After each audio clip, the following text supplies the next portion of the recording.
fell off the beaten path to start my journey that I'm currently on. So I was at University of Louisville for medical school. And prior to that, I'd been at Center College, a little liberal arts school out in the middle of Kentucky. And I'd always wanted to be a doctor, which is something everybody says. But I was really inspired by my childhood pediatrician and how much she took time to like teach me. And I was always curious. So I spent a couple summers shadowing. I called up all of my parents' physicians, any physician I could find in the phone book. I called them and asked if I could shadow. And I did. And I shadowed for like 300 hours with probably 20 different providers in the area. And I said, you know what, I'm going to give it a shot. I'm going to apply to medical school. Took the MCAT. Didn't do that well, which I'll show you in a minute and talk about more. And my GPA wasn't that great, but I was like, you know what, I'm going to apply. So I applied to DO school and MD school. I got one MD interview at University of Louisville. And lo and behold, I got in. And I was surprised. I was shocked. Didn't really know what I was thinking of doing. I figured I was going to DO school, which is great. And I loved the DO schools I talked to. But I ended up at Louisville, and I went in thinking I was going to be a pediatric geneticist.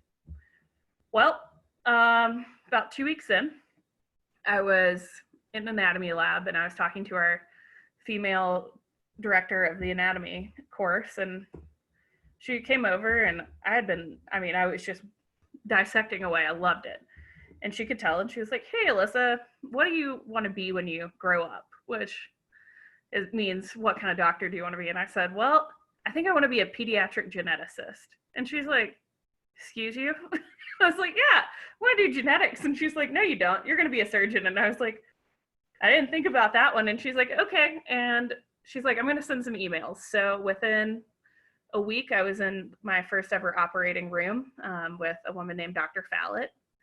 And I was terrified and scrubbed in. And we were operating on a 3-year-old little boy who had imperforate anus. And I saw her fix it. And I thought it was the greatest thing in the entire world. I was there from 6 a.m. until probably midnight that day. And I had never had so much fun. I was like, this is where I want to be. I never want to do anything else. I just want to fix kids. And we rounded on the kid the next day. And he was running up and down the hall so much that we had to take out his IV. Like, I was like, this is fantastic. You get to fix little kids. Oh my gosh, love it. Love surgery, love everything about it. So I kind of moved on from pediatric genetics and said, you know what, I want to do surgery. And during third year, I had a really hard time during my surgery rotation. I felt really beat down by the end of it and didn't think I could do surgery. I thought, you know, like, I don't have what it takes. I thought I did. I just didn't. I'd had my confidence really tested. And so I was like, well, maybe I'll like obstetrics and gynecology. And I did. I loved it. I loved seeing the moms and the babies and all that stuff. And I finished a night shift and went to go shadow pediatric surgery that morning because I had a free day. And I was like, well, my mentor's over there and she's operating. I'll just go sneak in, go see a couple cases. And I don't know, there was just something magic about that day. I went back into the OR and it wasn't even a big case. And I felt at home. And that's kind of when I knew I wanted to do surgery and I needed to do surgery. And that nothing else was going to make me as happy as surgery.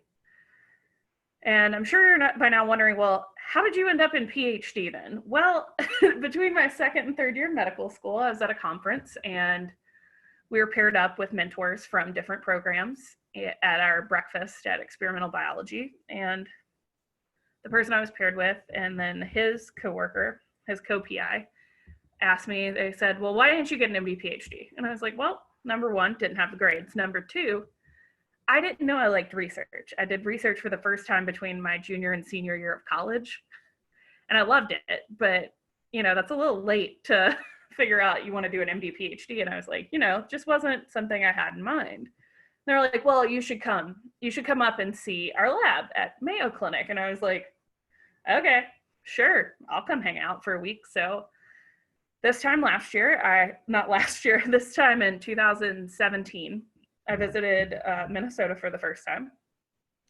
it snowed half the time I was here, because of course it was. But when I got up here, they said, well, why don't you apply for our PhD program? And I said, well, how am I going to do that? I'm in medical school. I'm a third year.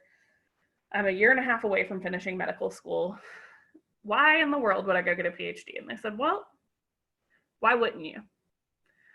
And one of my advisors back at Louisville said the same thing. She's like, Alyssa, you're 24, single, and don't have any pets. How many times in your life is the Mayo Clinic going to offer you a spot in their PhD program? She said, at least go interview. So I went and interviewed, and I didn't think I'd get in. I interviewed okay, but I wasn't an engineer, and I applied for an engineering program. Well, lo and behold, I got into graduate school, and then I had to tell my school, I was like, well, I think I might go get a PhD. And they said, well, why didn't you tell us that sooner? And I was like, I don't know, didn't think I was going to go do it. And they said, okay. So I finished off my third year, took my board exams, and left for Minnesota. So I've been up here for 2.5 years. I study mitochondria of the diaphragm and how they function with different conditions like spinal cord injury and aging. I have loved it. The reason I'm getting a PhD is so I'm a better writer. I can think in a scientific way, and I can complete research projects in medicine.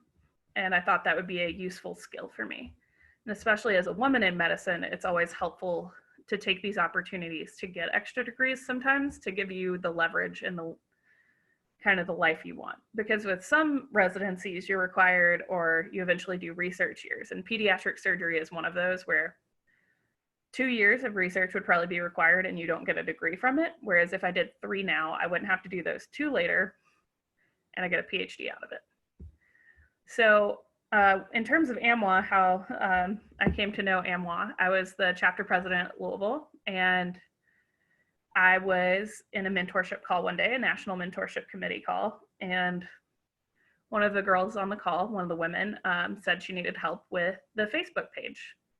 So I emailed her and I said, hey, I'll help you with the Facebook page. And I never heard from her. I followed up later. She said, hey, I'm really busy. I'll get back to you sometime. And I was like, okay. Well, 3 months later, it was November, and I had just moved to Mayo Clinic, and she's like, hey, do you want to help me start the Instagram page? And I said, sure, I'll help you start it. And now I am in charge of all of social media and branding for American Medical Women's Association after the last 2.5 years. We've grown from 6,000 followers on Instagram to 33,000, I think, as of today or yesterday. And so that's kind of how I've worked with them. I love seeing women be successful in medicine. I think social media is a really great way to reach out to people and to help them share their stories. And so I've got to see a lot of different stories. In my free time, I used to be a college golfer. I'm now an amateur baker, and I am also on a bowling team. And in the summer, I'm on a very terrible volleyball team that has only ever won 1 set. So that's a little about me. That's a little long for an elevator pitch, but that's kind of, my path is a little winding, and so is my story. So I like to add quotes. So this is a quote from one of my favorite books, and there'll be a couple different quotes from this, but you don't have to have a right to the cards you believe you should have been dealt with. You have an obligation to play the hell out of the ones you're holding. And my dear one, you and I have been granted a mighty generous one. So this is just a good reminder that not everyone's story is the same, and you may not have as many flourishes or special things happen as someone else, but that doesn't mean you can't tell a story with the cards that you have, or kind of the story you have. So here's my college background. So I went to Center College in Danville, Kentucky, golfed for 4 years, was a biology major and a history minor. Just so you know, I'm not anything special. I made a 44 on an organic chemistry test. I made what my teacher called a generous 53 on a physics test that same year. So how did I get into med school? Well, I shadowed a lot, which I don't think is always the answer, but I do think it helped me get good letters from people, and it helped me form relationships, and it really gave me experiences and stories to tell when I was writing my personal statement. So I could call back to patients that I'd seen, or good doctors and bad doctors to compare to, or doctors I wanted to be like and doctors I didn't want to be like. And I could kind of share the stories of what I'd learned from those times. My GPA was a wonderful 3.2. And that was my overall GPA. History classes helped me a lot. My MCAT was slightly below average. So how did I get across these barriers? Well, I think one of the things that I've been working on since I was pretty young was interviewing, and I really tried to sell myself during the interview. I tried to show that I hadn't grown through college, that I could make mistakes and overcome them, and that I wasn't going to be stopped. And I think that's really a helpful thing to do, is to show that you can overcome hardships. And all you need is for a school or program to take a chance on you. That's all you need. And if they give you an interview, the interview is a really good way to set yourself apart. So my first medical school interview was at West Virginia DO school. It was the first of 4 interviews, and that's all I had. So I had 3 Southern DO schools and 1 MD program. The first one was a nightmare. It was 6 people sitting in a room at a board table and asking me questions, and it was awful. One of them asked what I would do if I knew a mother was using heroin and she was pregnant. They were like, what would you tell her? And I was like, and I had worked in high-risk OB, so I'd seen those patients, but I knew I probably wasn't going to tell them that, you know, you got to keep using the same amount of heroin, which is actually what you're supposed to do. But like, it was difficult. They gave me a lot of like ethical situations. And I think going through ethical situations on the spot, which I think is also more of a thing now, is pretty difficult. I have a hard time doing it on the spot because I like to see the gray areas of stuff. But so I felt awful. And I felt terrified for every other interview. I was like, oh no, I'm going to screw this up. And you know what? I kind of did. One of the interviews, I held my hand over my mouth the entire time for some reason, and I didn't realize it till the second interview. One of the DO programs, they didn't read your application before, but didn't tell us that. So it was very strange. But you know what? They're all weird, and you're probably never going to feel super positive coming out, and that's okay. So my med school story, I kind of told y'all the long version of the story at first, and this is me getting my white coat, which was pretty fun. But so for my medical school story, I always talked about how seeing different patients in different situations impacted me, and how excited I was to get up and see patients in the hospital. Like, I was like, you know what? I could have done nothing for that summer, but I got to see and interview patients, and I got to shadow and learn from good physicians and bad. I don't come from a family of physicians, so it was hard for me to find those contacts, but I did. And so I kind of circled my story specifically around putting myself out there and making those connections. Like, my research experience was because I asked a faculty member after class one day if I could do research with her over the summer, like from a different institution. She was giving a guest lecture. And she said, sure. So kind of having a focal point. So mine was always that I'm willing to go the extra mile. I'm willing to make contacts. I'm willing to like email and call people out of the blue and just say like, hey, can I shadow? Hey, can I talk to you? Hey, can I hear your story? And I think that shows a lot of initiative if you spin it in that way. And when I was trying to get into med school, I also talked about how, why my grades were not very good. So since I played golf in college, I was missing at least 9 days a semester, 9 school days, not including weekends. So I talked about how that had prepared me to be busy, and I was successful in both, but I could have been more successful if I had not played golf, probably. But I said, look, you know, my grades went up through the years. I only really faltered twice and made 2 B minuses, and I've learned how better to work hard. I know when to ask for help, and I've really like brought myself up through the process, which I think is an important thing to talk about. like if your grades have gotten better, or if you're in a graduate program and you're doing better than you did in undergrad. I think that shows a lot of promise and progress. And you can always kind of talk about then how you've learned how to study better and how you'll employ these methods when you get into med school, or if you get into med school. And so you'll be better prepared because you took that time to learn from your mistakes. So my PhD story, when I was interviewing for PhD, and this kind of shows the difference, is I said, you know, the part I've missed in medical school is that I don't ever get to creatively think about problems. And I was like, you know, part of a PhD is being able to creatively solve and think about problems, and then to write about them in a way that people can understand. I said, you know, as a candidate of this program, like if I become a candidate, I'm a good bridge between topic areas because I'm a physiologist, and I can help my classmates who are mostly engineers understand the physiology behind their engineering problems and give them a little more context. I've also been in medical school, so then I can help solve translational problems of how to get, you know, these things to the clinic, and how to get clinicians, how to better speak from the PhD side to the MD side so that there's a better bridge between these two areas.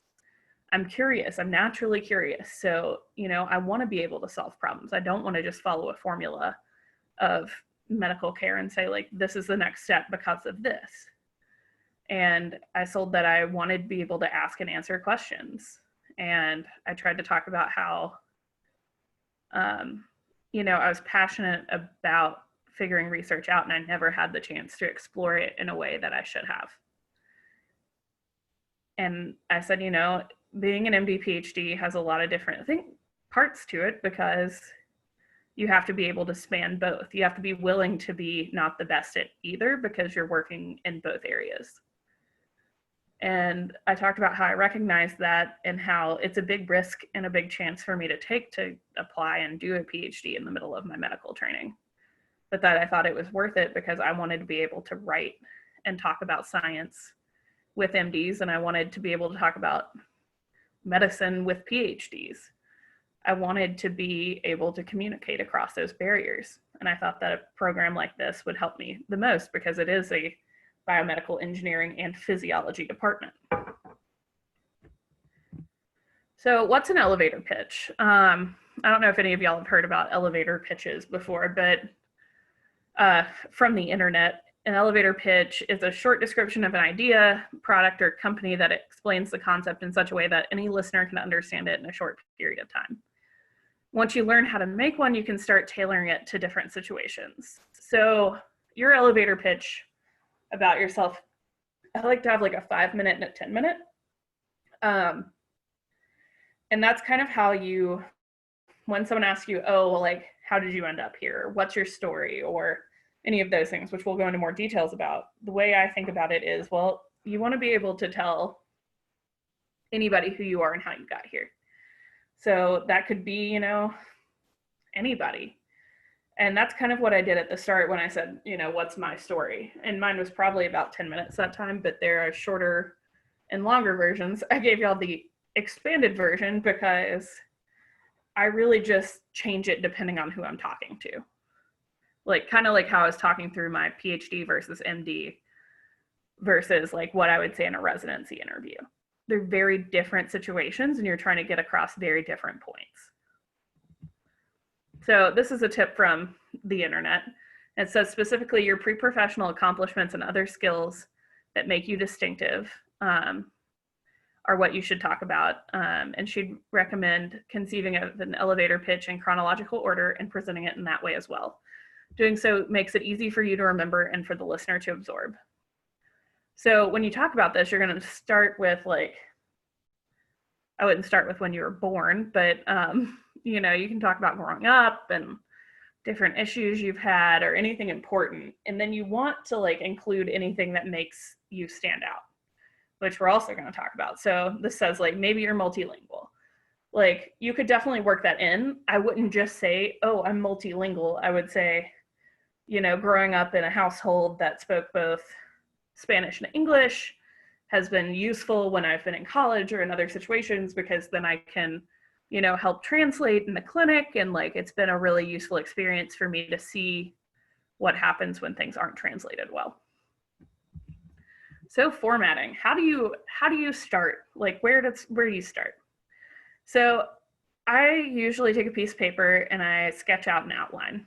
And it can be a flow chart, it can be any format you think best in. But usually I kind of use bullet points and then keywords, and then I kind of echo the same theme throughout. So you've got to think of a theme. So for my PhD, my theme was, I've always been curious about this area, and I've never had the chance to explore it. For getting into medical school, it was, my theme was, I can communicate and I can time manage, and I've had all these experiences that have made me who I am and make me a valuable member of the medical school community. If you're tailoring this to like applying to residency, for me, like for surgery, I would need to say stuff like, you know, why I'm good with my hands, why I'm organized, why I think I would be a good surgeon, kind of what experiences have led me to this conclusion. So I'd go through more of like I was in anatomy and someone kind of pointed out to me that I thought I'd like surgery and like that kind of thing, which makes it interesting. So I usually do like a flow chart of like, I want to talk about, so say for that one, for surgery, I'd say I want to talk about anatomy, and then I want to go into my pediatric surgery mentor, and then I want to go to like the conflict, which is, am I good enough to be a surgeon? And then you can kind of flow down into, yeah, I think I am, and like this is the crux of it, and like I've then worked really hard and wrote papers on the side for surgical journals, and I've tried to find mentors in surgery that are wide-ranging from all different areas of surgery. I thought I liked pediatric surgery. Well, I also checked out urology, orthopedic surgery, gyne surgery, peds orthopedic surgery, ENT, plastics, and I never found anything that made me as happy as, you know, pediatric surgery. So I think like telling a story in a way that's easy to follow helps. And then coming back and hitting points, like strong points that you want to emphasize from your CV or personal statement. So something that's like not shown very well on my CV is how much time I spent outside of medical school and outside of my PhD shadowing or working on papers or like doing a lot of my extracurriculars. So by saying like, I've tried out all these things, I've gone to different hospitals, I've seen private practice and public hospitals, I've been to the VA, I've been to, you know, all these different places, and this is what I feel strongly about, and I've tried all these things, but nothing quite feels the same as surgery. Like, I think that makes a good case because you're kind of building a case for yourself. You're not leaving anything out, but no one wants you to just kind of read through your CV. So who are you talking to? Are you talking to a program director, another student, a family member asking you when do you finally finish school, which will happen a lot. So you've got to kind of identify who you're speaking to. And that kind of changes your tone. And I think it's good to practice with other people, but you need to know like what context you're practicing this within. So say with the program director, I would use more formal language. With another student, you can tone it down a little bit and you want to make it personable throughout, but you also then want to not sound like a complete snob. So like with another student, I wouldn't be like, oh, well, I was, you know, oh God, like you don't brag, like you try not to brag when it's to other students. In med school, we call it gunning. So you don't want to be a gunner. I don't know if that's a term in grad school for y'all, but it's just not being obnoxious, kind of. You're like, oh, you know, like be a little humble about it. When a family member asks, you just kind of tell them the bare bones of like, this is what you're trying to do, because a lot of the time, at least with non-medical family, they're like, how many more years? And you're like, never, I don't know. There's so many more years left. I found it very helpful to go through this with mentors. So when you meet new mentors or meet new people, they often kind of ask for your story, and then you ask for their story, which is a great way to hear more stories and hear how people do it. And I think hearing practice of this is very helpful. Like I meet with people all the time, like different surgeons, different people who I want to hear about their path, their story. Like you're just genuinely curious how they ended up where they ended up. And I think that's also a good way to learn like how to become engaging when telling your story, because they'll also ask for yours. And the more you practice, the better you're going to get. That's just with anything. So what makes you stand out? Some of the common stories that that we jokingly talk about in medical school, as to being on everyone's personal statement, is medical mission trips. One of your relatives was sick with a medical condition. In my case, my mom was sick with MS. So that was in mine. So we all do it. And then another one is you have faced medical issues. So these are really common themes. But that doesn't mean you can't do them, but you need to make it your own. This is especially true with medical mission trips.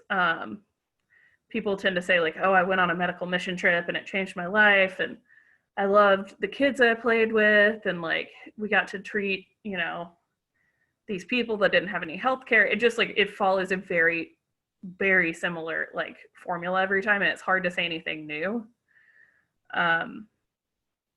So what makes it memorable?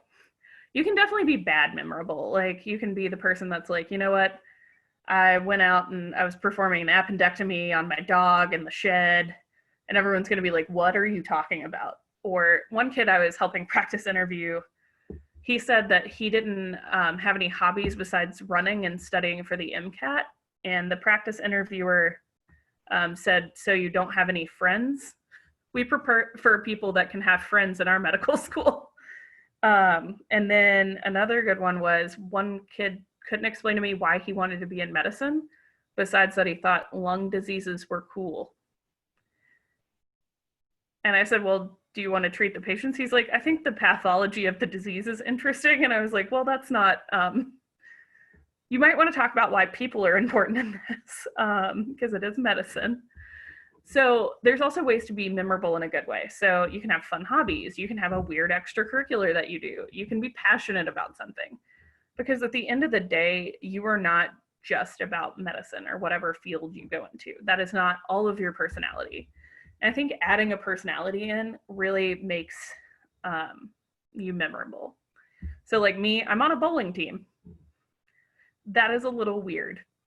But it's also fun. And okay, so I'm just gonna go on to the next slide because I think I know what's next. So I have a lot of passions, clearly.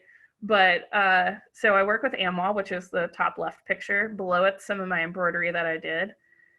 In the middle, I went to Columbus recently and I tried a bunch of different food and loved every minute of it. There's a picture of me and it's talking about mental health. I was part of a mental health campaign. I'm really passionate about helping people get better access in the school to mental health. I worked at University of Louisville on this and at currently at Mayo Clinic on that, so I'm pretty passionate about that.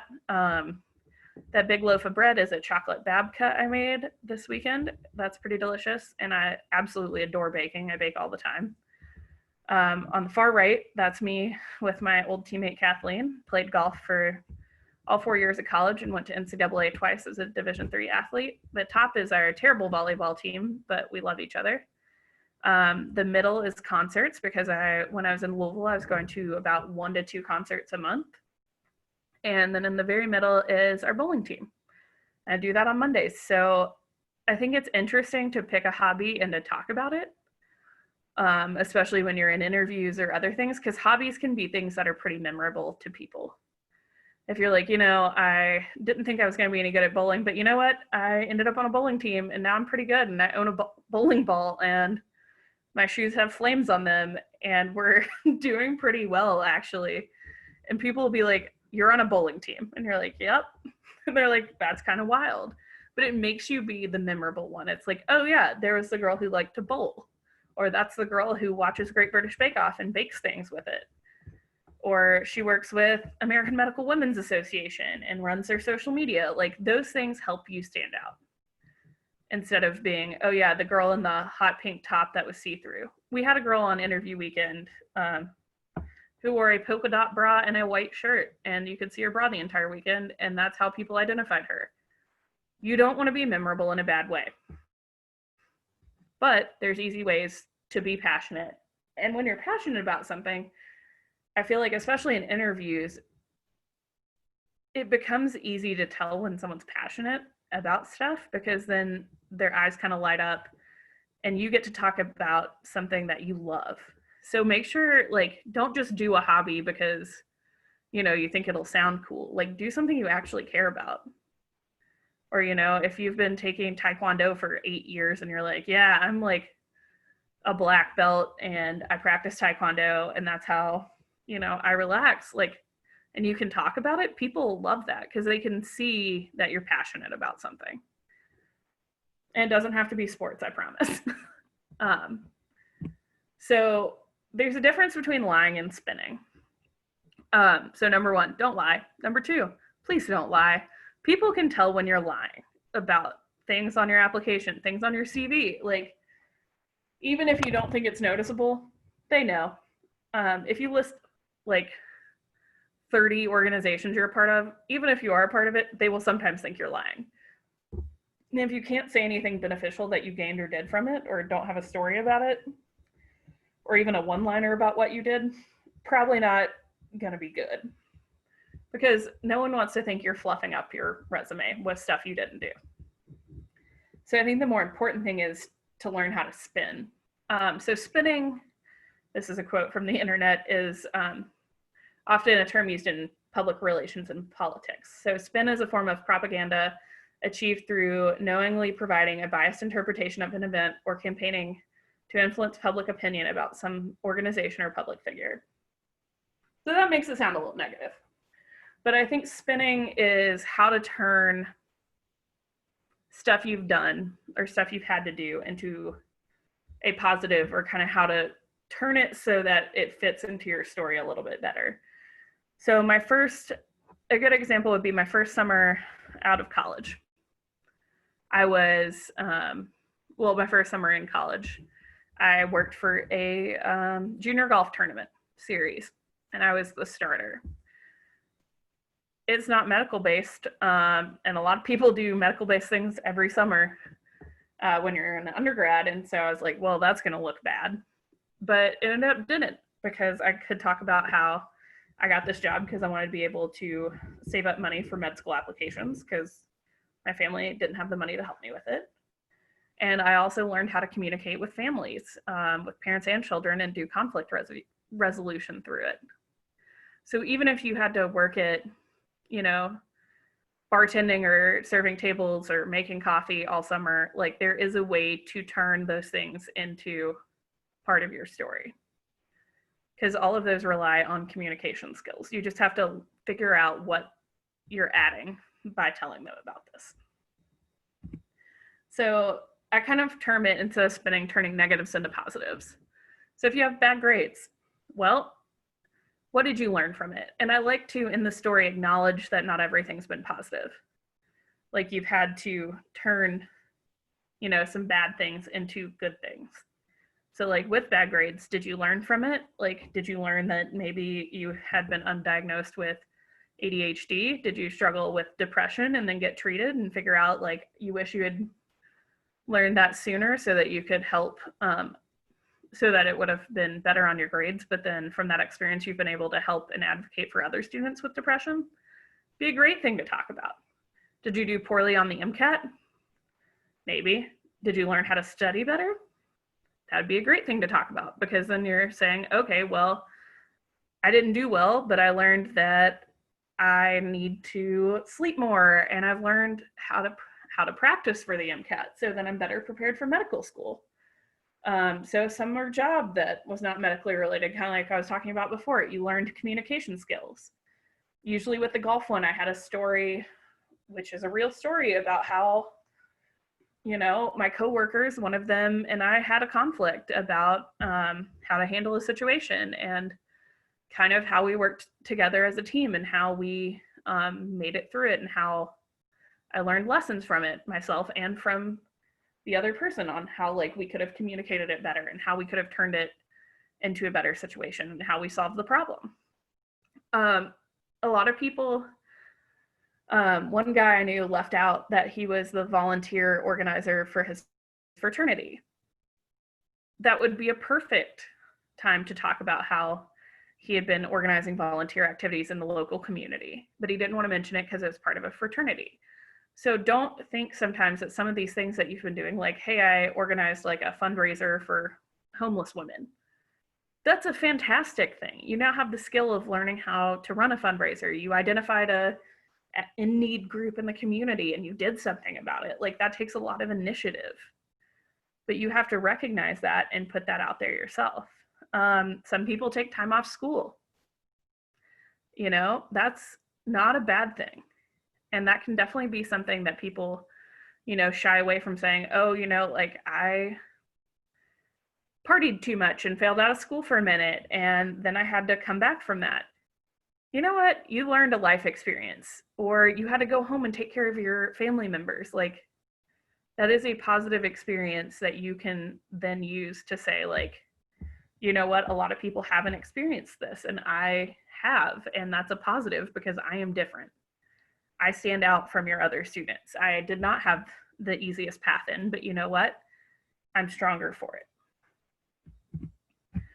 So how do you practice? Well, I like to write it out first and then practice with so many different people, and practice with people that have completely different perspectives than your own. And eventually you'll start putting your personality into it. You'll, you know, start laughing, or you'll start, you know, like smiling or telling a funny part of it, or, you know, but sometimes, like, I'm even this way, it's hard to stay on track. So you've got to make sure that if you get off track and you get kind of sidetracked, you can, like, bring it back around. And you need to sound natural. So if it sounds like you're reading a script, or that you've written everything out and you're like just memorized it, it's going to sound weird. So make sure that you can sound like you're talking to one of your friends, but in a professional way.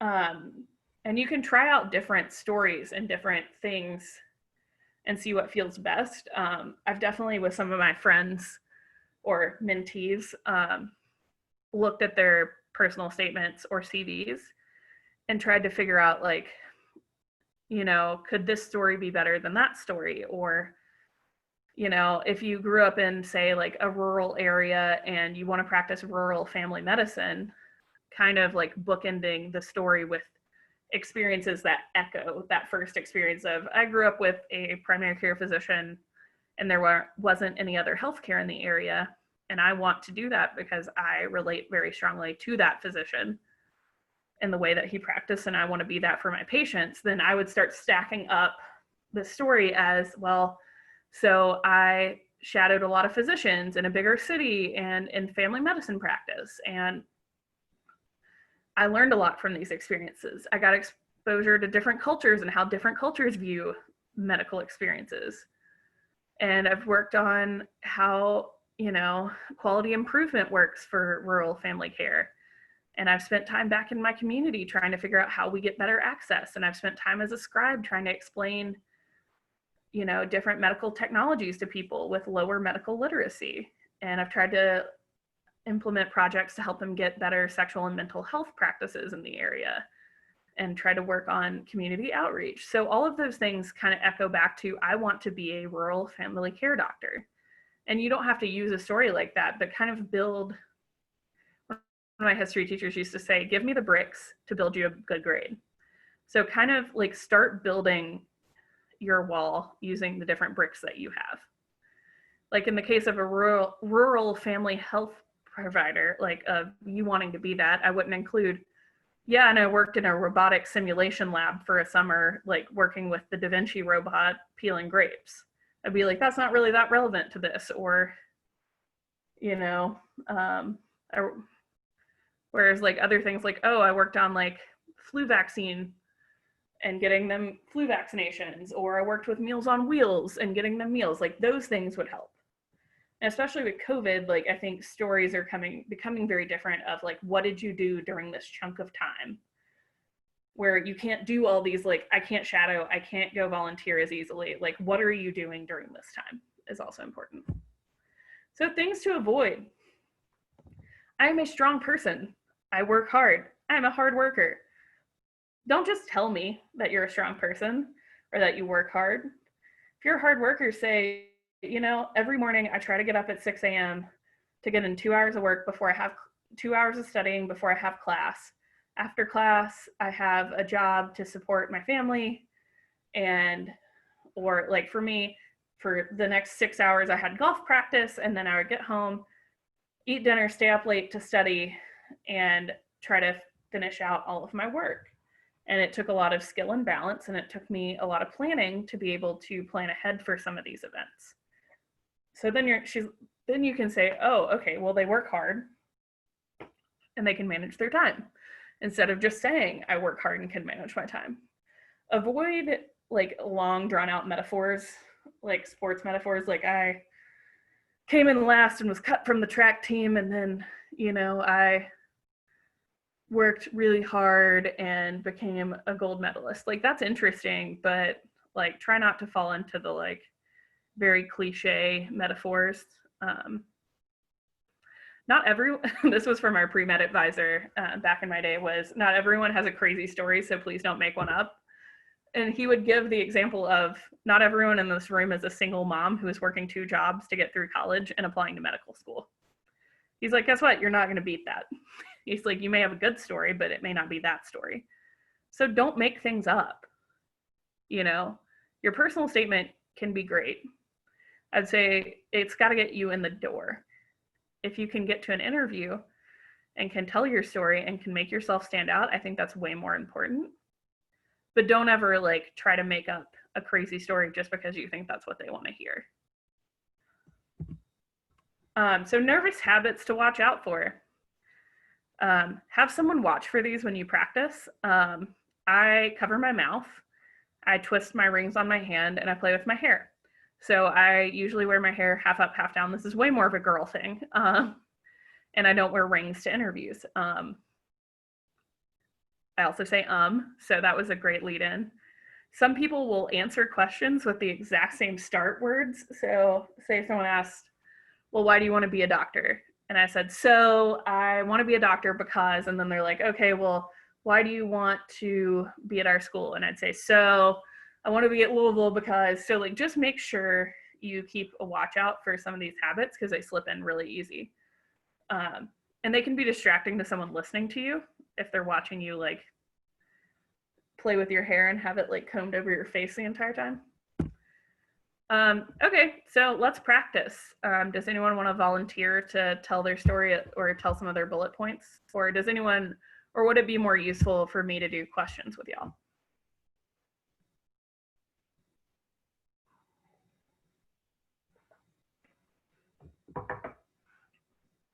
Ooh. Oh, okay, we got a volunteer. I apologize in advance. I'm not used to the downloaded app Zoom. I prefer the browser, so if I'm not doing things right. You're totally fine.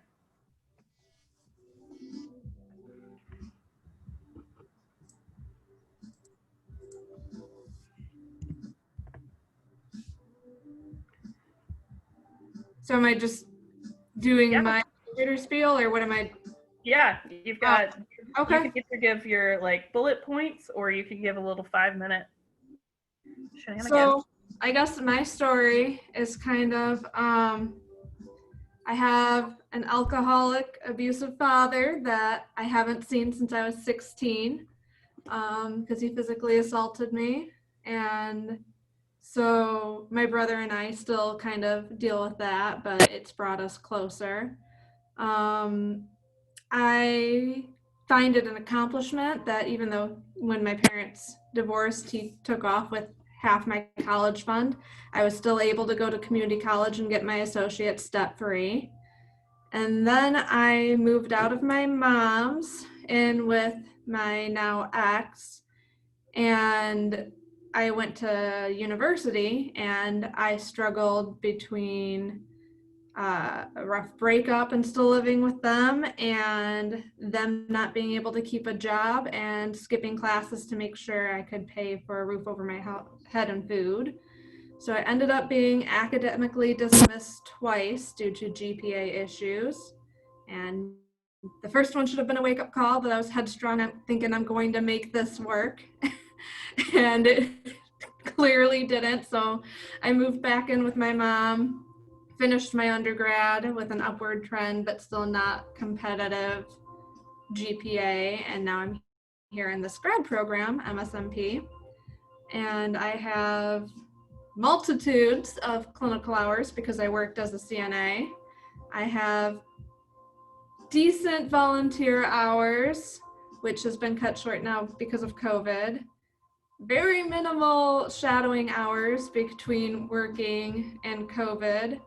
To try to supplement that, I'm doing these e-shadowing things that programs are putting on, which I know isn't the same as shadowing, but it's something, I suppose. It's better than just saying, oh, well, I can't find shadowing. So I did apply AMCAS and ACOMAS last cycle, hoping for maybe like you have great clinical experiences and a good story, because I feel like I have a lot to say in all the activity essays and personal statement, but no interviews happened. So I will be applying next cycle after I have the strength to show with my grades through this program and perhaps a better MCAT score. I got just below average. So I'll be retaking that, I think, this spring. And there's one other thing I was gonna say, and now I can't remember it. Oh yeah, this summer with COVID and working from home, because I work in a lab as a safety technician at the local university at Michigan State. So I was home, working from home a lot. So I have a new puppy, which I'm sure I've been distracting on camera with him. And I learned how to ride a motorcycle with my now boyfriend. So I think the motorcycle bit, being a girl, sets me apart a little bit. So I'll just wrap that up there. Yeah, I'm on mute. Sorry. I think that's a good story. Like, I definitely would focus on overcoming obstacles and how you've persevered through so many life changes and life issues, and how you've kind of stuck by it still. I think being a CNA really is a good experience to show hey, I'll do the dirty work. I'll stick with it. I'll get in the trenches.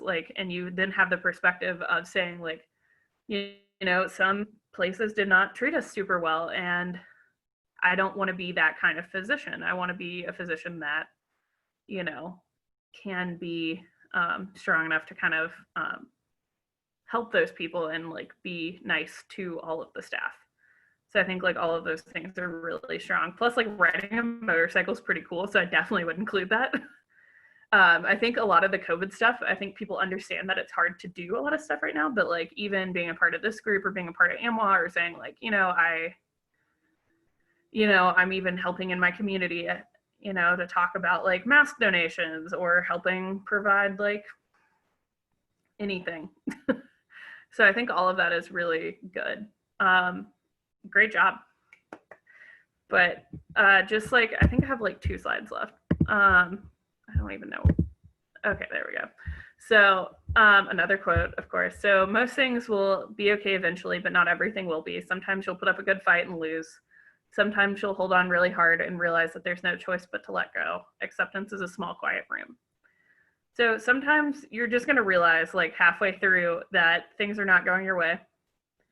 And no matter how hard you're trying, this cycle or another cycle or anything, that things aren't going to work out. And that's hard. Let yourself have that space and that time to think about it and to figure out what your next steps are, but don't just immediately move on. Give yourself some space to figure out this is hard. This is a lot for me to deal with, and everything's going to be okay. And especially right now with COVID and stuff going on, I think that can be a pretty important thing to remember. So that's my shoes. So mental health. These are all pictures of my friends in medical school's hands with all the meds we take. So things I wish I had done sooner, which is completely unrelated to my own story. I wish that I had gone to therapy sooner. I think therapy is great, and I think we should talk about it more. Most people I knew in medical school probably should have gone to therapy, or we're taking medications, or taking Adderall, or taking both. So I think it's really important. It took me until third year of medical school to finally get medicated for my pretty terrible anxiety. I wish I'd done it sooner. And I highly recommend, if you're having issues, to immediately to like think about talking to someone. And especially right now with how hard the world is, therapy is a great resource, and you never have to be ashamed of going to therapy. Talk to mentors and lean on them. I think it's really important to meet as many mentors as humanly possible. I usually just email people and say, dear doctor, whatever, I am a MD PhD student here at Mayo for blah, blah, blah. I want to talk to you sometime about pediatric surgery, or talk to you about your experience with surgery in general. Like, how can I hear your story sometime? And most people will be totally willing, because people like to talk about themselves. So just remember, it's pretty great to lean on the people around you, and to talk to your mentors kind of about how to handle different things that are going on. Another great thing that I've used is reflective writing. Everybody's got to kind of take their time and handle things different ways.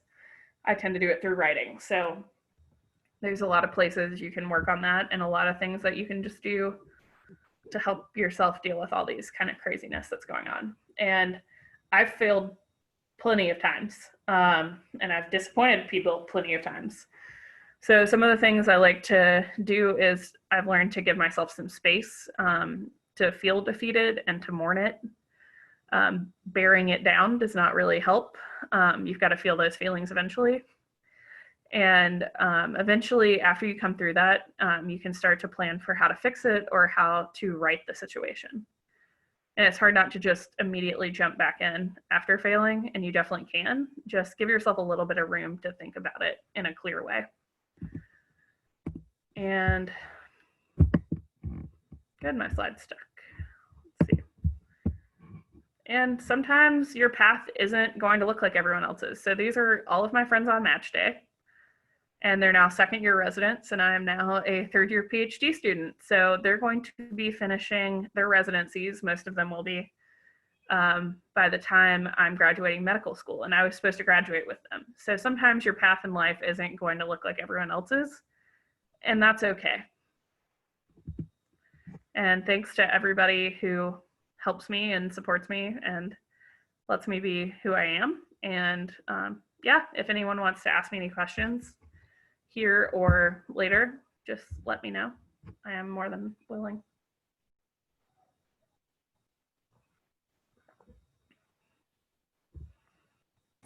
I just wanted to make like a quick announcement, and then I see Alex has your hand raised.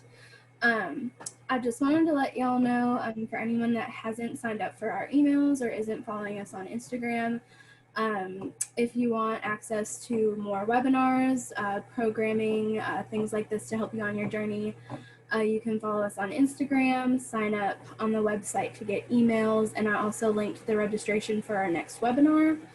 And I know, Alyssa, we talk about this a lot, like overcoming setbacks and failure.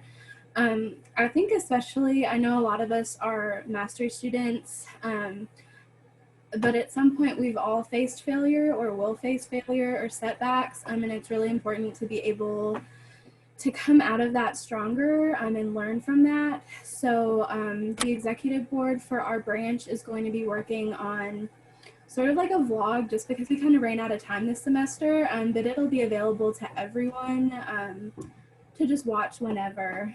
So I just want to let you guys know that. And Alex, you had a question, so you can go ahead and unmute yourself and ask.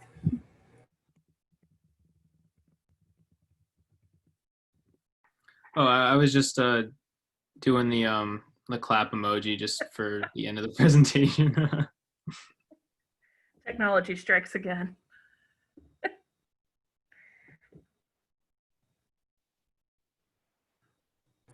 And I just realized, like, I muted myself. It's fine.